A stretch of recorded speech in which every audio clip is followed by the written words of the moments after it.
She said it like she was testing the air, calm, offhand, but meant to land. I like guys who keep secrets. I remember how the words just sat there between us, quiet but alive, like something that shouldn't have been said out loud. Her name was Elena, my roommate's older sister. She was staying over for a few weeks while her apartment got painted. Mid-40s, maybe 45, but you'd never know from the way she carried herself. Not in that, trying to be young, way, she didn't have to. Everything about her felt certain, unhurried, like she'd already lived a dozen lives and didn't owe anyone an explanation. The first time I met her, she was standing barefoot in the kitchen, stirring her coffee with one hand, scrolling through her phone with the other. My roommate wasn't home yet. She looked up, smiled once, then said, "You must be the kid renting the spare room." 23, I said, too fast. Not really a kid. She gave a small laugh, barely there. My mistake. It should have ended there, but it didn't. She started leaving her coffee mug next to mine every morning. Not on purpose, probably, but the handles always pointed the same way, like she noticed things other people didn't. I'd find her reading in the living room, glasses low on her nose, light from the window catching the side of her face. She had that stillness that makes you nervous for no reason. Sometimes, she'd ask about my day. Other times, she'd just nod, like she already knew what I was going to say. I told myself it was nothing. But then came that night. It was late, past 1. My roommate had gone on some overnight trip, so it was just us. She was sitting on the couch, one leg tucked under her, wearing a loose sweater that looked soft enough to fall asleep against. A movie played quietly in the background, the kind of old drama where people whisper instead of talk. She motioned for me to sit. "You don't sleep much, do you?" "Trying to," I said, settling in beside her. Trying usually means thinking too much. Her tone wasn't flirtatious, it was curious. But the space between us felt smaller than it should. I could smell her shampoo, something faint and clean. She turned slightly, her knee brushing mine. And then she said it. "I like guys who keep secrets." It hung there, slow and deliberate. I laughed once, mostly to fill the silence. "What kind of secrets?"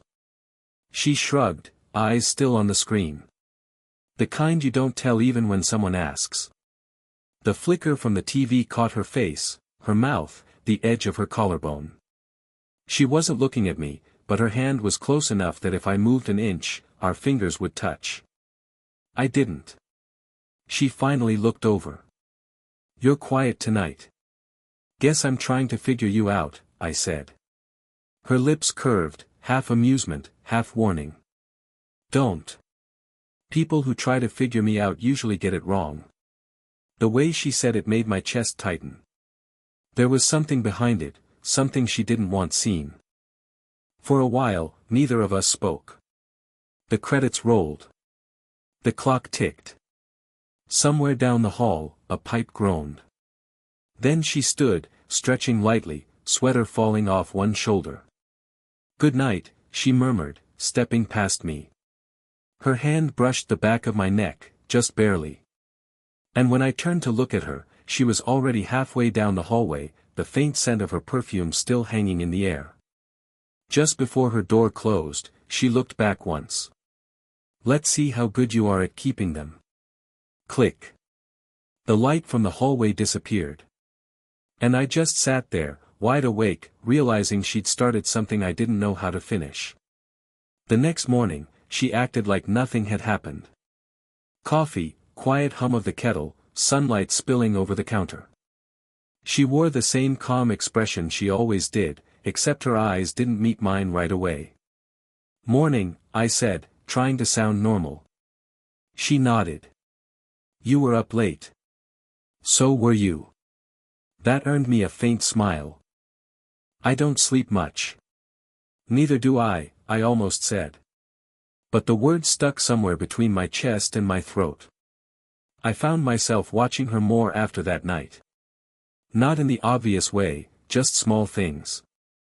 The way she tucked her hair behind her ear when she was thinking. The way she paused mid-sentence, like she was editing her own words before letting them out. Once, when she reached past me for the sugar, her arm brushed mine. Nothing big.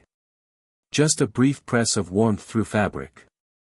But it was enough to make me lose my train of thought. She noticed. Of course she did. Careful, she said softly. You're easy to read. Is that bad? Her gaze lingered a second too long. For me? Probably. Then she turned away, leaving the air charged behind her. That afternoon, we talked more than usual. She told me she used to be married once. Didn't last, she said. We wanted different kinds of quiet. I didn't ask what that meant. She asked if I was seeing anyone. I laughed, shook my head. Hard to meet someone when you're still figuring yourself out. She gave me a look, somewhere between understanding and pity. You're not as lost as you think. Her voice had that warmth people use when they're remembering something they shouldn't. Later, while I was fixing a loose shelf in the living room, she knelt beside me to hand over the screwdriver. Our hands brushed, once, then again, slower this time. She didn't move away. Neither did I. Her perfume was close enough to taste. She said, almost in a whisper, you don't make it easy to keep things simple. I swallowed. I wasn't trying to make anything complicated. She murmured, eyes steady on mine. That's usually how it starts. Her breath hit my cheek when she said it. My pulse jumped hard enough that I had to look away. We spent the rest of the day pretending nothing was different, but it was. Everything was. She moved around the apartment slower, quieter, like the air itself might catch us if we breathed too loudly. And when I passed her in the hallway, she reached out, just a fingertip brushing against my wrist. A pause. Then gone. That night, I couldn't stop replaying it. The small touch. The tone in her voice. Somewhere between wanting her and trying not to, I realized I didn't know which one scared me more. And in the room next to mine, I heard her laugh once, soft, to herself, before everything went still again. It started raining that evening, the kind that drowns out thought. My roommate was supposed to be home hours ago, but a text popped up, stuck overnight. Roads are flooded. Which meant it was just me and Elena again. She was sitting on the couch, a blanket wrapped around her shoulders, watching the rain streak down the windows. The lights were dim. The air smelled like wet earth and her jasmine tea. You're quiet tonight, she said without looking over. Just tired, I lied. You're not good at lying, she murmured, finally turning toward me. I laughed once, soft. You'd know. I would, she said, almost smiling. You wear everything on your face. For a moment, it was just that, silence, rain, and the soft creak of the couch when I sat beside her. A thunderclap rolled outside, and she flinched slightly, pulling the blanket tighter. I've always hated storms, she said. Too many things happening at once. Without thinking, I reached out and adjusted the blanket so it covered her feet. My hand brushed her ankle, bare, warm, tense. She didn't move away. Thanks, she said quietly. Her eyes lingered on me longer than they should have. There was something fragile in that look, like she wanted to say something but didn't trust herself to. Then her phone buzzed on the coffee table. Both of us froze. Her brother's name flashed on the screen, my roommate. She grabbed it fast, voice suddenly brisk. Hey. Yeah, I heard. No, don't worry. We're fine. Her tone was light, casual. But her other hand, resting on her lap, tightened around the edge of the blanket. I could see her pulse fluttering in her wrist. When she hung up, the silence stretched thin. That was close, I said quietly. She exhaled through her nose. This is, stupid. What is? This. She gestured between us. Whatever we think we're doing. I wanted to tell her it wasn't anything, except that it was. Elena, I started, but she shook her head. You're 23, she said. You shouldn't what? I asked, voice low. Her breath caught. You shouldn't look at me like that. I didn't mean to, but I leaned in anyway. Close enough to feel her breath, the warmth from her skin. The world shrank down to that inch between us, rain outside, heartbeat inside. She whispered, you don't know what you're doing. Maybe not, I said. But I'm not the only one. Her lips parted like she might answer. Then the front door rattled, wind slamming it against the frame. We both jumped back, breathless. She stood abruptly, clutching the blanket tighter. You should get some sleep. Her voice was calm again, but her hands were trembling. I nodded, but neither of us moved. The rain kept hammering the windows, louder now, like it knew something had almost happened. As she turned to leave, her shoulder brushed mine, light, electric, deliberate. Good night, she whispered. But her voice cracked on the word. The storm passed, but the quiet it left behind felt worse. For 3 days, we barely spoke, just the usual nods, the careful hellos. Every sound in the apartment seemed louder without her voice. I told myself I was fine. I wasn't. Then, one night, I came back late. Her door was half open, the light spilling onto the hall. I should have kept walking. But I didn't. She was sitting by the window in a thin robe, legs drawn up, hair loose for once. The city glow from outside made her skin look almost unreal. You're home late, she said without turning. Couldn't sleep. Neither could I. Her voice was low, tired, but something else too. I stepped closer. She didn't tell me to stop. I keep thinking about that night, I said quietly. Her shoulders tensed. Don't. Why? Because it doesn't lead anywhere good. I came closer anyway, close enough that I could see the faint lines near her eyes, the ones you only notice when someone's been holding too much in. Elena, I said, softer this time. You don't have to keep pretending. She looked at me then. Whatever she'd been hiding flickered through, loneliness, hunger, regret, all at once. I'm not pretending, she whispered. I'm surviving. Her voice cracked on the last word, and something inside me snapped. I reached out, brushing a strand of hair from her face. She froze. My hand lingered. Don't, she said again, but it didn't sound like she meant it. I could feel her breath, uneven, warm against my wrist. She closed her eyes, and for a second, the space between us disappeared. I can't do this, she murmured. Then tell me to go. Her eyes opened, glassy but steady. You wouldn't listen. She was right. She stood, taking a step toward me. The robe slipped slightly at her shoulder. I caught it without thinking, fingers brushing bare skin. Her breath hitched. You shouldn't look at me like that, she said again, voice shaking. Then stop being impossible to look away from. Her laugh was small, helpless. You're a stupid, beautiful kid. 23, I corrected, barely audible. She smiled, a tired, dangerous smile. Right. 23. For a heartbeat, we just stood there. I could feel her pulse through her wrist. Her hand found my chest, like she needed proof I was real. This is a mistake, she whispered. I don't care. You should. But you don't, do you? The words slipped out before I could stop them. Her expression changed, somewhere between anger and surrender. She took a step closer. You think I don't? Her voice broke.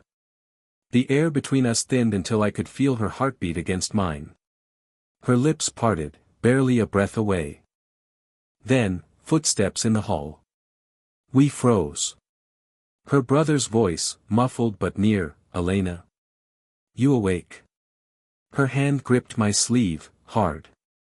"Don't move," she whispered. The door handle turned. And everything we hadn't done yet, everything we almost had, hung in the air, ready to break. The door didn't open all the way. Her brother just peeked in, half asleep, muttered something about the rain, and shuffled back toward his room. The moment stretched, too close, too dangerous, and when the footsteps faded, Elena finally exhaled. Her hand slipped from my sleeve. Neither of us spoke. The storm outside had stopped, but the silence between us hadn't.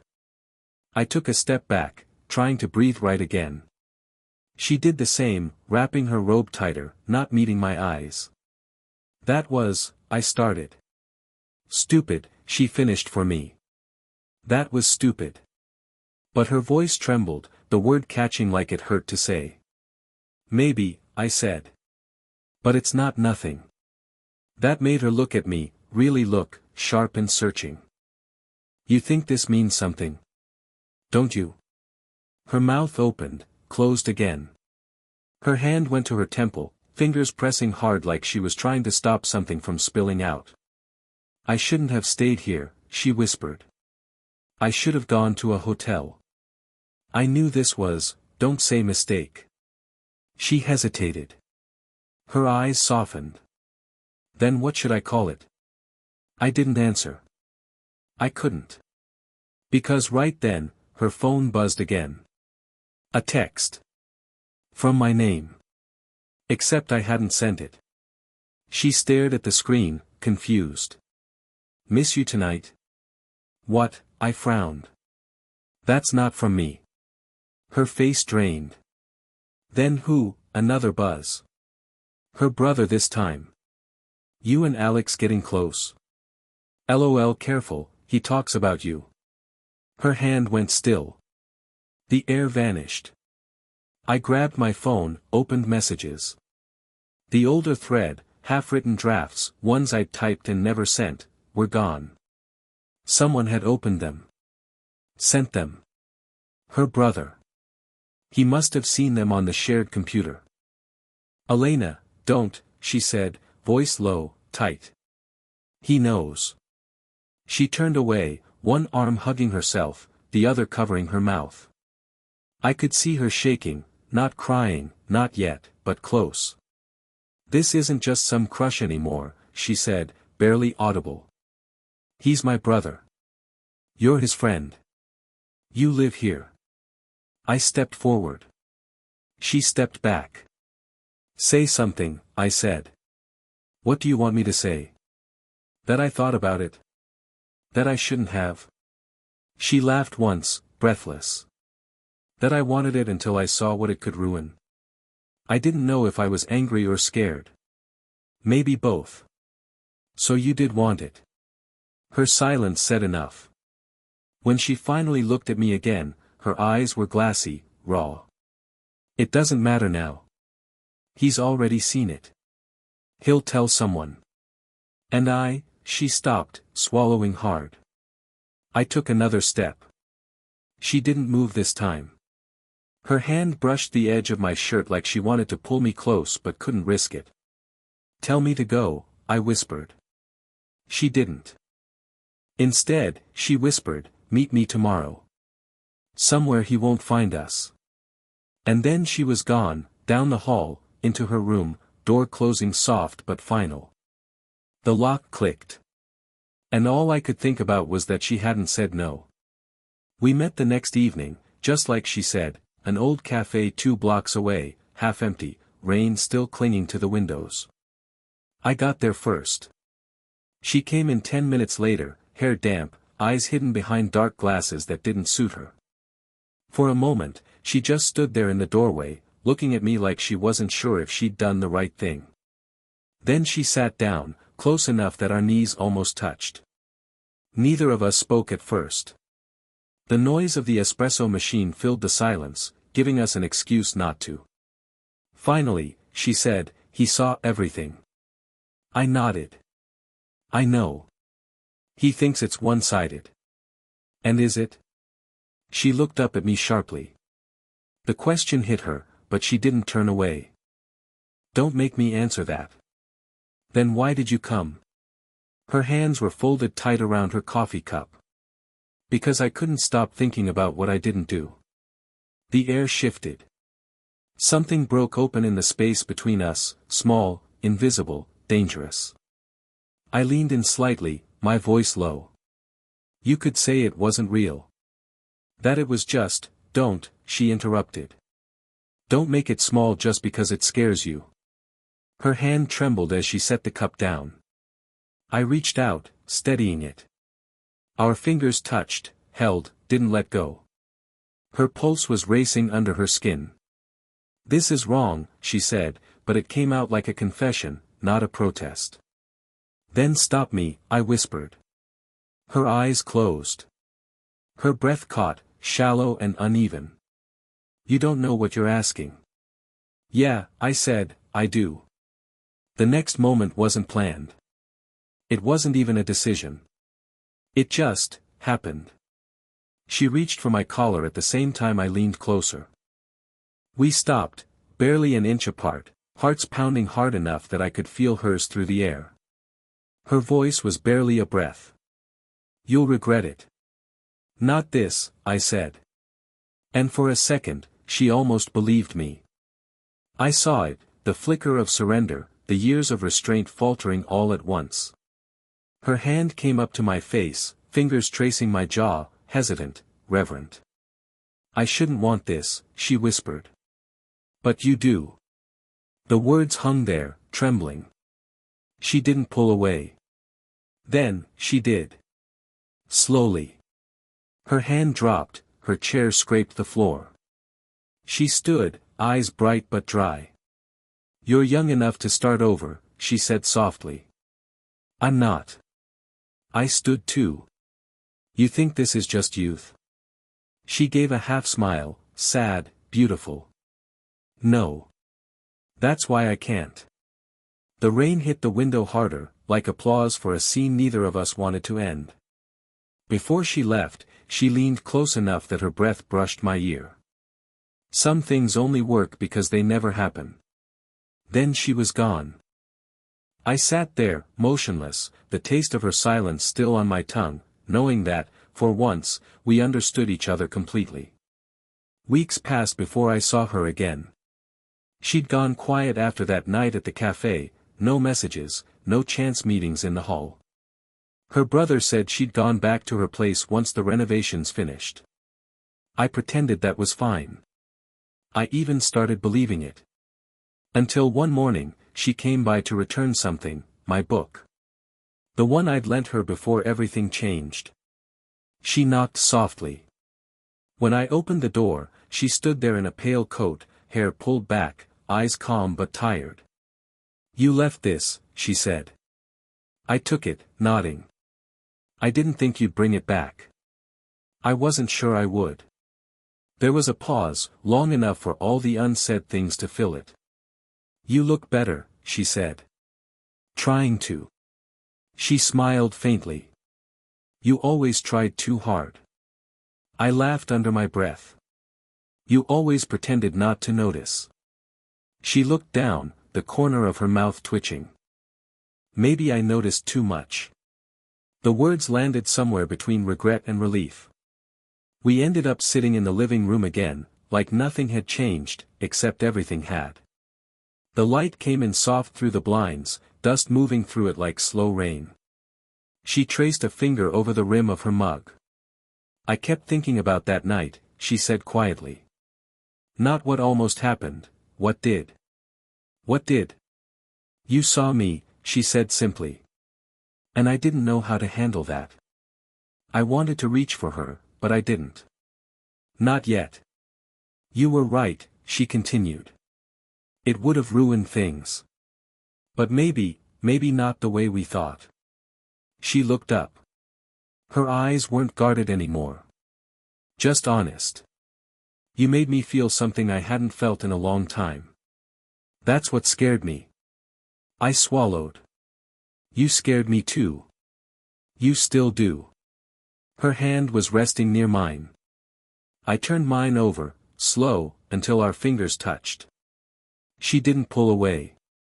Maybe, she said, voice soft, it doesn't have to be anything. Maybe it's just this, being seen. We stayed like that, hands half held, the quiet stretching between us, safe this time. Then she leaned in. Not for a kiss, not for anything more. Just close enough that her forehead touched mine. A steady, silent warmth. Thank you, she whispered. For what? For not making me feel like a mistake. I closed my eyes. You never were. We stayed there a while, not needing to fill the air with anything else. When she finally stood to leave, she turned at the door, smiled once, small, real. Take care of yourself, Alex. You too, Elena. And even though she left, the space didn't feel empty anymore. It felt lived in, understood. She was gone. But not in the way that meant lost. Did you enjoy the story? What kind of stories would you like to hear next?